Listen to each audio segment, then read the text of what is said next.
cada miembro de la triunidad divina tiene una labor específica para realizar. Podríamos decir que el Padre es el administrador general.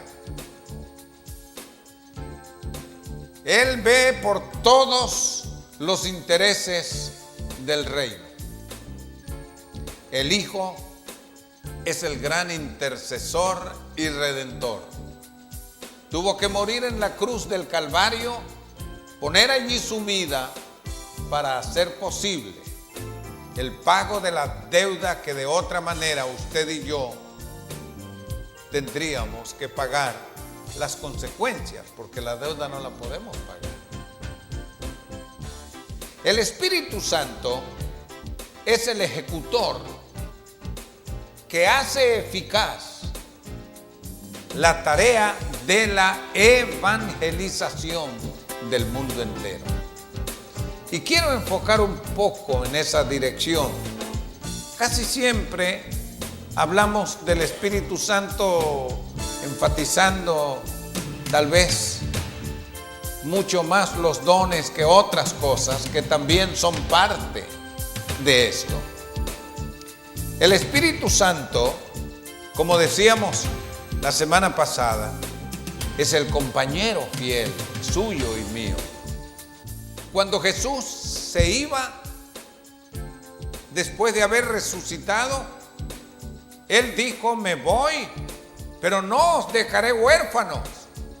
Volveré a vosotros. Y si me fuere, enviaré, ¿qué? Otro consolador. ¿Recuerdan? Estuvimos hablando de eso, del otro consolador.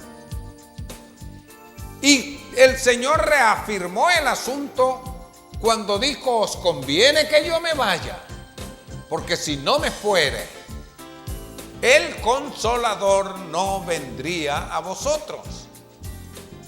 Y Él puso énfasis en ese hecho porque el Espíritu Santo es el compañero fiel para la obra que cada uno de nosotros tiene que realizar mientras vive y mientras vive la vida cristiana como corresponde.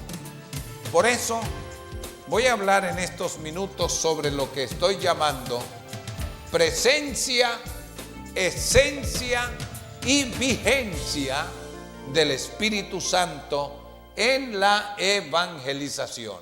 Repito, presencia, esencia y vigencia del Espíritu Santo en la evangelización. Hay suficiente afirmación en las Escrituras de la importancia que tiene la presencia del Espíritu Santo aquí.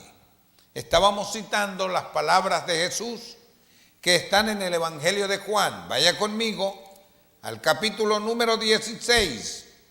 Lo vamos a ver de nuevo y corroborar esta afirmación. San Juan, Evangelio de Juan, capítulo 16. Versículos 7 y 8 dice lo siguiente: pero os digo la verdad, os conviene que yo me vaya, porque si no me fuere, el Consolador no vendría a vosotros. Mas si me fuere, ¿qué? Os lo enviaré. Y cuando Él venga, ¿qué tarea trae? Convencer al mundo de pecado. Sin la acción, sin la participación de la obra que realiza el Espíritu Santo, la tarea de la evangelización no tendría las posibilidades que tiene. Usted y yo podemos hablar y testificar, evangelizar, tratar de convencer a alguien, pero nosotros no convencemos a nadie de la condición real pecaminosa que tiene. No. Es el Espíritu Santo.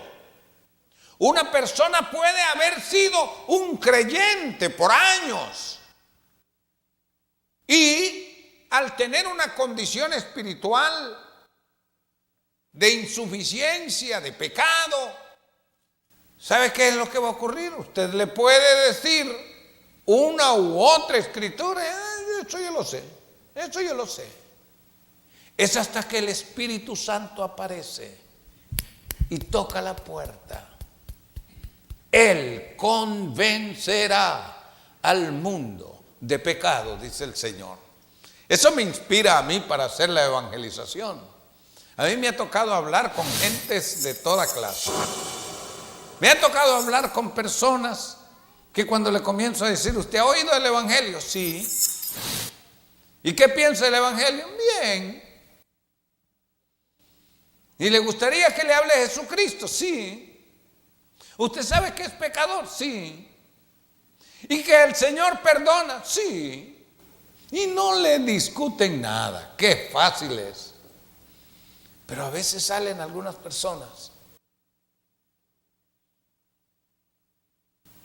que no son nada fáciles. Hay casos de personas que se vuelven hasta agresivas, que rechazan, que usted trata de hablarles del amor del Señor y todo, pero ellos son una muralla china allí haciendo resistencia. ¿Y le gustaría? No, por ahora no. Y no quieren. Pero cuando el Espíritu de Dios toca ese corazón, se derrite como se derrite el oro ante el fuego. Yo les he contado una experiencia que yo tuve hace unos años. Me tocó predicar en una prisión. Estaba predicando realmente una campaña, porque iba todos los días, de 8 a 12 del día. Estaba allí. Después de 3 días, me mandaron un papelito para que pidiera que ciertas personas también fueran enviadas y que tuvieran la oportunidad de escuchar la predicación. Hice las gestiones con el comandante. Originalmente él me estaba diciendo de que sí, que todos estaban saliendo, pero cuando le mostré el papelito que me habían mandado y todo, sonriéndose me dijo, ya extrañaba yo que no habían hecho algo antes. Me dice, reverendo, estos que le mandaron ese papelito son los casos perdidos que tenemos aquí en la prisión. Y yo me hice el que no entendía eso. Claro, lo suponía, lo supuse una vez que oí, pero lo tomé así, le digo yo, ¿cómo que casos perdidos? Sí, son gente que no tienen remedio. Son unos delincuentes, unos criminales que no tienen ya esperanza. Le digo yo, pero coronel, son casos perdidos para usted y para mí, pero no para el Señor, porque Dios puede tratar con ellos. Y me dijo otras cosas, pero yo insistía, sí, pero con Dios es posible. Me dijo que tenía que conseguir una orden específica, un permiso específico para poder sacarlos. Y ahorrando un poco de tiempo, pues simplemente voy a decir, sí consiguió la orden. Y me dijo, mañana van a estar. El día siguiente yo no tuve que preguntar si salieron o no salieron. Eran una especie de mastodontes así, mire, altos, fornidos. Cuando yo vi eso, le digo al compañero mío con quien íbamos allí, le digo yo: David, ahí están los de la celda número 13. Me dice: sí, yo no los había visto antes. Ellos son, sin duda. Pero hubo un caso. Ese grupo que salió parecía como estar dirigidos por uno que fue el que se puso en el fondo del corralillo donde los sacaban a los presos. Se arrimó así contra la pared, cruzó los brazos y se quedó así. Comenzamos el culto. Cantamos. Y luego comencé a predicar. Yo sentía algo especial mientras predicaba. Pero de pronto vino como una unción específica del Espíritu. Y de pronto me escuché y me vi señalándolo y le digo: ¿y tú también tienes esperanza? Porque el Señor, y le comencé a hablar allí así. Fuerte digo en cuanto a claridad, en forma específica. Y él estaba allí.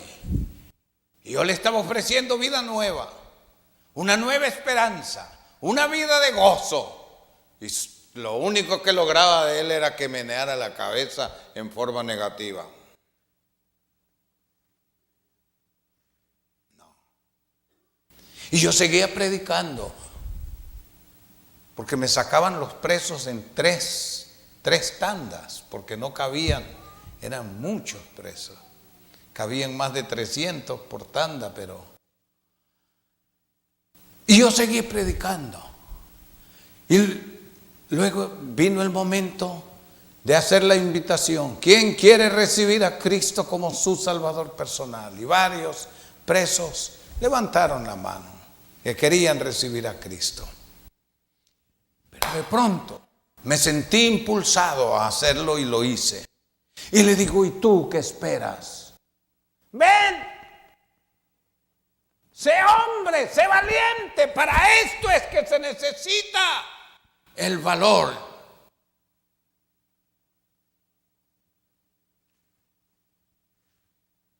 La única respuesta era un movimiento negativo de la cabeza. Yo seguía invitando. Y otra vez le digo: ¿qué esperas? Vente, estoy esperando por ti. De momentito lo vi que comenzó a morderse los labios.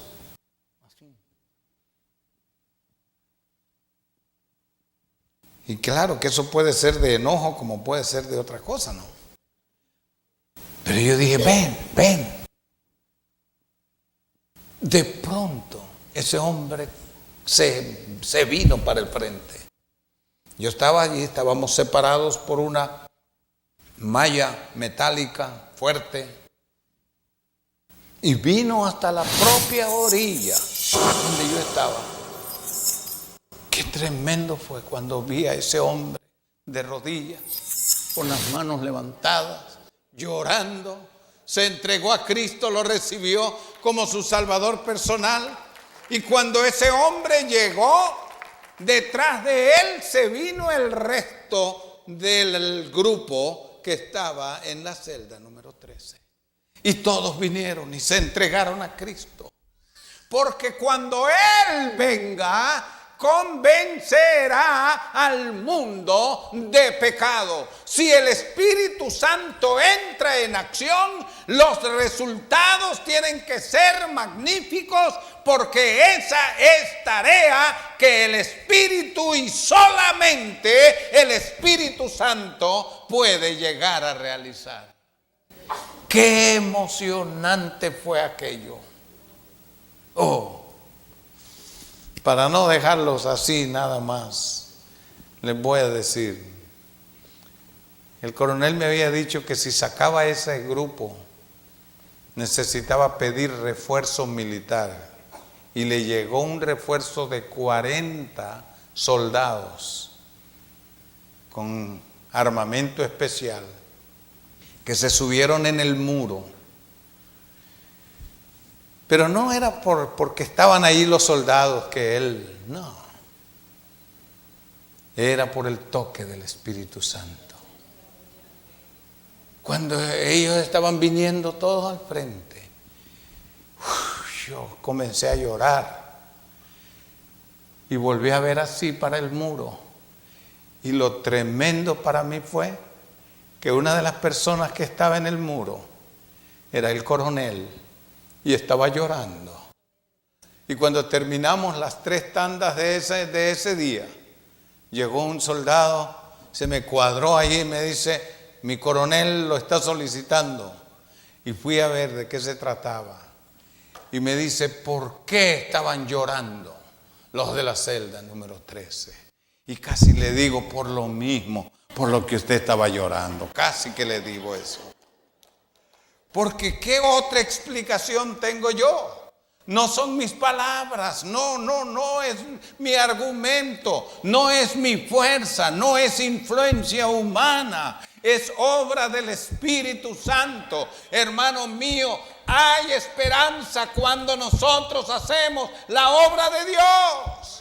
Porque no es nuestra responsabilidad hacer lo que solo el Espíritu de Dios puede hacer. Y cuando Él venga, convencerá al mundo de pecado. Si usted tiene un esposo que es rebelde, háblele y deje que en algún momento el Espíritu Santo va a entrar en acción y las cosas van a cambiar. Si tiene una esposa rebelde que no quiere nada con la palabra, testifíquele, compártale y espere el momento en que el Espíritu Santo llegue y entre en acción. Tiene un hijo, una hija rebelde, que no quieren saber nada de la palabra de Dios, que quieren andar en sus propios caminos. Hábleles del Señor y espere el momento en que entre en acción el Espíritu Santo y todo cambiará. Aleluya. Oiga esta promesa. Tiene razón, esto no fue ordenado por puro gusto.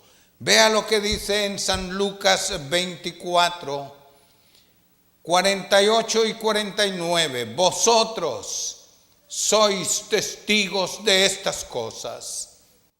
He aquí, yo enviaré la promesa de mi Padre sobre vosotros, pero quedaos vosotros en la ciudad de Jerusalén hasta que seáis investidos de poder desde lo alto.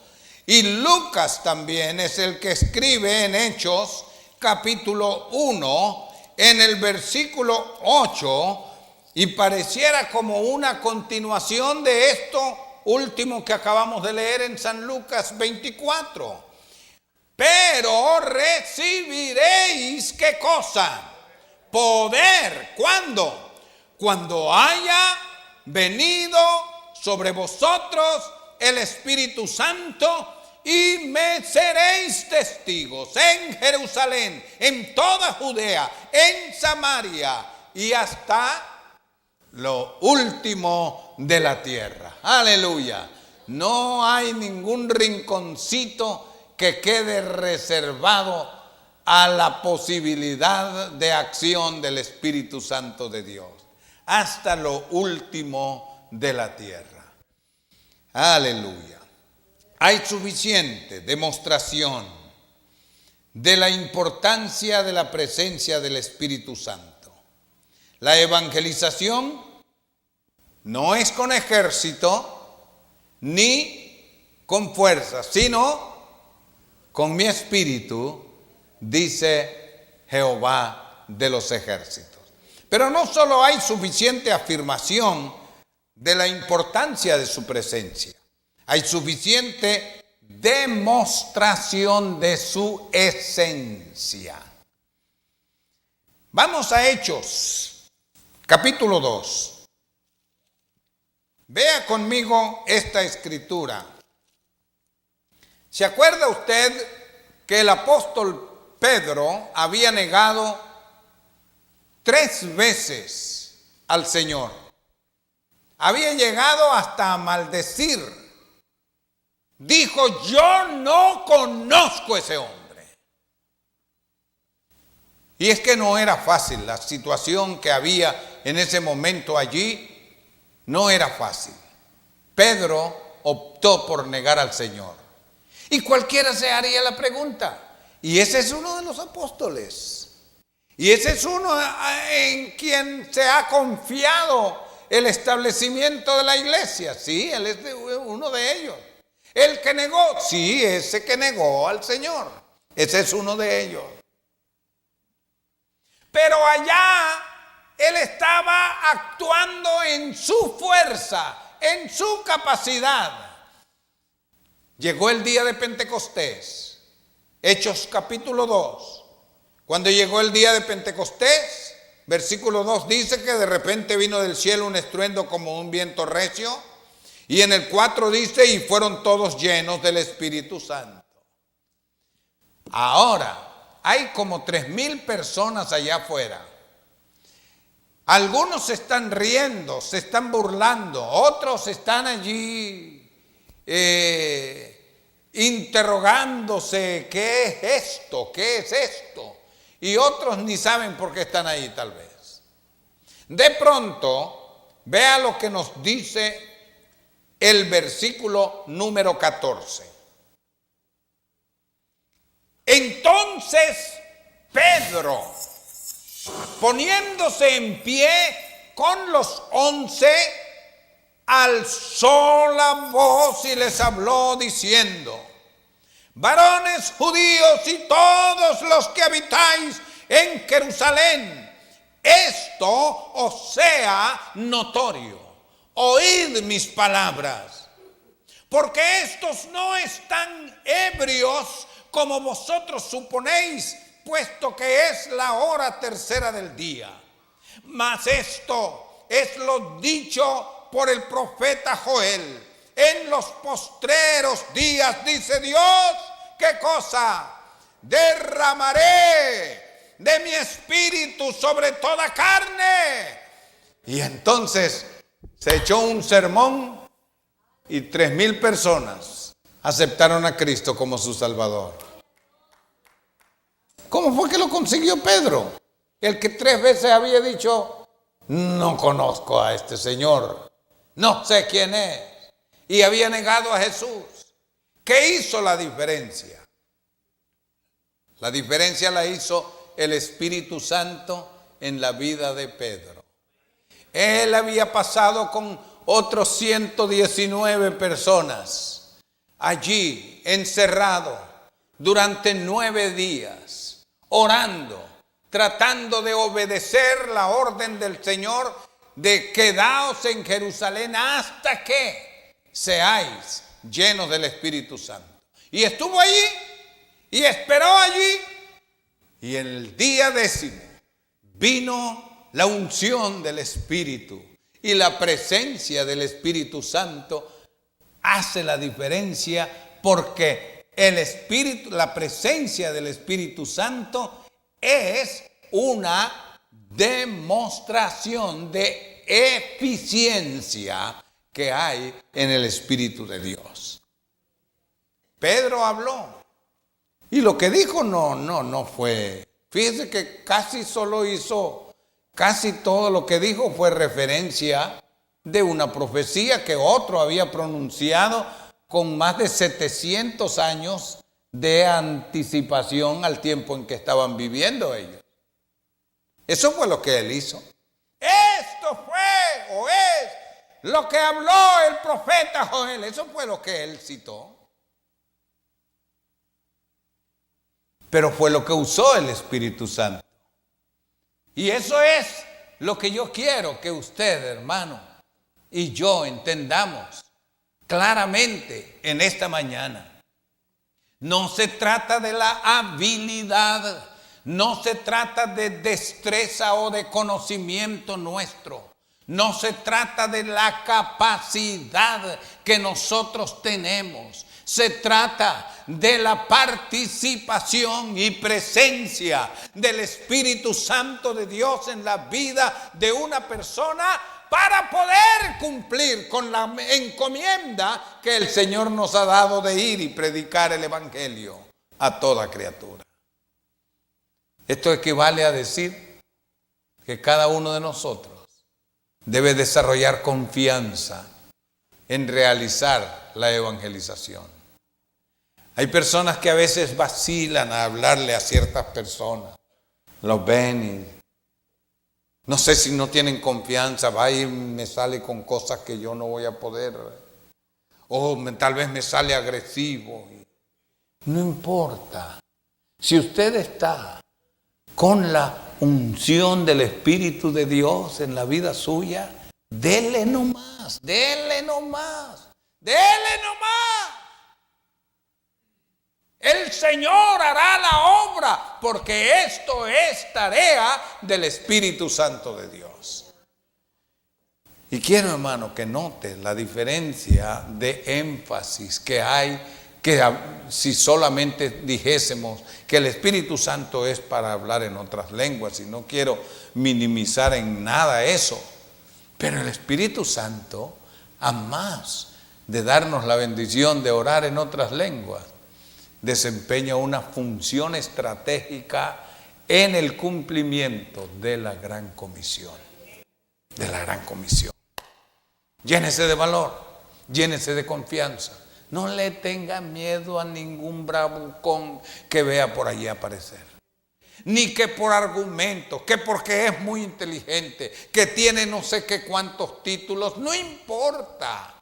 Usted hable, usted cumpla con la parte suya y el Espíritu Santo va a cumplir la parte de él. Yo les he contado otras veces de la experiencia de un hombre, un abogado, que un día me abordó y me dice: quiero hablar con usted. Ajá. ¿En qué le puedo servir, doctor? Me dice: quiero contarle algo que me pasó. Y entonces me contó de que estaba comisionado a ir a una población y notificar a una persona un dictamen de un juez. Y yo tenía que hacerlo en persona. Cuando llegué a la casa, dice, el hombre no estaba. Andaba del lugar donde yo venía. Él andaba en una diligencia. Tenía que esperar 2, 3 horas tal vez. Entonces dijo: ¿y ahora qué hago aquí en este pueblito? Yo no conozco a nadie. Se salió caminando a la siguiente calle y en eso oía que cantaban y dijo: ¿quién cantará? Guiado por el oído, y por ahí es. Y sí, en una casita sencilla, humilde, había un grupo de hermanos que estaban cantando en la escuela dominical y el culto de ese día. Bueno, dice que él se asomó allí y pensó: voy a entrar aquí para... De todos modos no tengo nada que hacer. Y entró. Vio que era un grupo de gente sencilla, gente de pocos estudios y cosas, y él era un profesional, andaba vestido muy elegante y todo. Vino y se sentó en la última fila de sillas que había. Y el que estaba dirigiendo los cantos, pues lo vio entrar de saco, corbata y todo, y pensó: este es pastor. No sé por qué piensan que todos los que andan de saco son pastores, ¿eh? Pero, dice: este es pastor. Y cuando terminaron de cantar el cántico que estaban entonando, el que dirigía dijo: bueno, tenemos una visita para... no sé si es un pastor, hermano que nos visita. Y me dice: pastor, me dice el abogado, cometí la equivocación de quererme hacer pasar por uno de los de ustedes.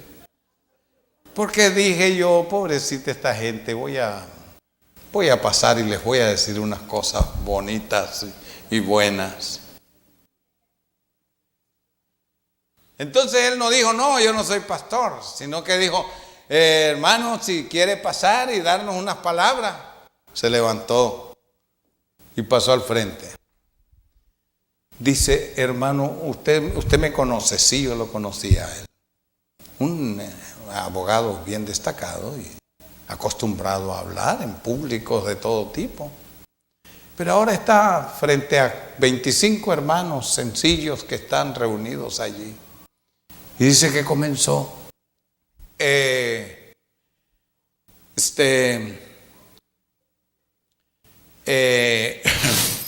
¿Sabe? Me dice él. ¿Va a creer usted que no hallé qué decirle? Con una vergüenza, yo tuve que admitir y les dije, discúlpenme, yo no soy pastor, no soy hermano, pero pasaba por allí, entré y eso fue lo único que atiné a decir y fui y me senté, dice. Y en eso se levantó otro de los que estaba allí sentado, con las mangas de la camisa enrolladas.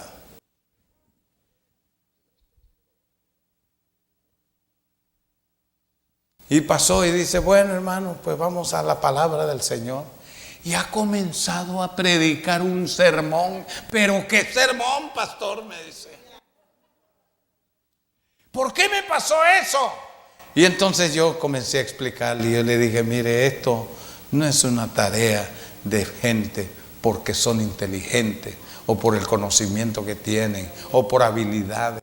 Esto es el Espíritu Santo de Dios. Esto es el Espíritu Santo de Dios. Y dice la palabra del Señor, mirad pues, hermanos, vuestra vocación, que no sois muchos nobles, no sois muchos fuertes, no sois muchos poderosos, pero lo vil del mundo ha escogido Dios, aleluya, para avergonzar lo fuerte, para avergonzar lo grande. Eso es lo que ha hecho el Señor, eso es lo que hace el Espíritu Santo de Dios. Usted y yo necesitamos del Espíritu Santo. Hay suficiente afirmación de la importancia de la presencia del Espíritu. Hay suficiente demostración de la esencia, pero también hay suficiente evidencia de la vigencia del Espíritu Santo. Eso no ha pasado de moda. Eso no es una moda. No. La participación del Espíritu Santo ha sido, es y será vital e indispensable hasta el último momento de la existencia de la iglesia en la tierra para poder cumplir con la misión que el Señor tiene reservada para la iglesia. Así que, hermano mío, ánimo. Necesitamos la unción espiritual. Necesitamos poder del Espíritu. Necesitamos la guianza del Espíritu. Necesitamos la ayuda del Espíritu Santo. Necesitamos el compañerismo del Espíritu Santo en la ejecución de nuestra labor evangelizadora. Y para que esto sea una realidad, necesitamos la unción del Espíritu Santo de Dios. Vamos a estar de pie.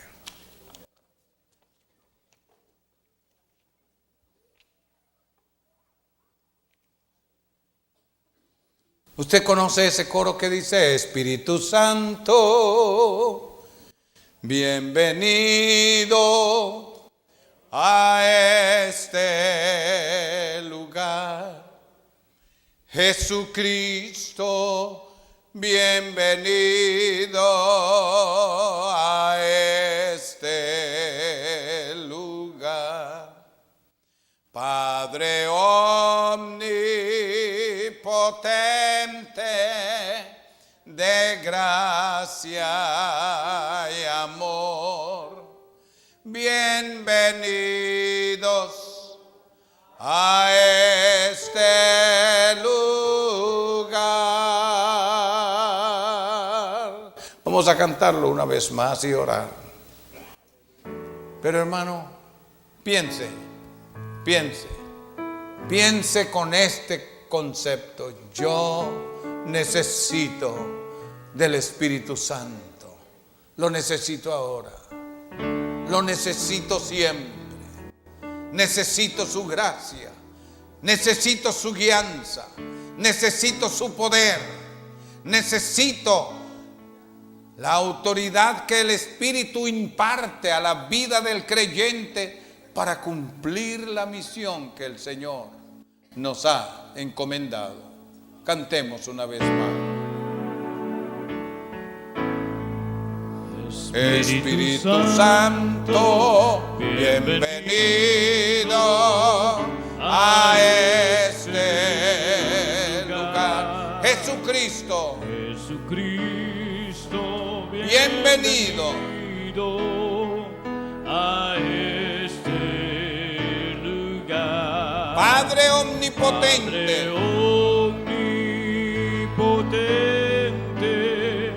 de gracia y amor. Bienvenido a este lugar. Levantemos nuestras manos ahora. Espíritu Mientras aquí Roberto continúa cantando, usted y yo digamos al Espíritu Santo en palabras de oración el deseo que tenemos de Él, la necesidad que reconocemos que hay en nosotros de su presencia y vigencia en nuestra vida. Padre, en el nombre de Jesús de Nazaret, mira a cada hermano y hermana en esta hora. Ayúdanos a entender la importancia de la acción, de la participación del Espíritu Santo en nuestra vida y en el cumplimiento de la gran comisión. Danos una unción fresca del Espíritu. Danos una unción fresca del Espíritu Santo. Ayúdanos a valorar su participación en nuestra vida y en nuestro quehacer cristiano. En el nombre de Cristo Jesús. Gracias, Señor. Gracias, Dios. Bienvenido a este lugar. Bienvenido a este lugar. Bienvenido a este lugar.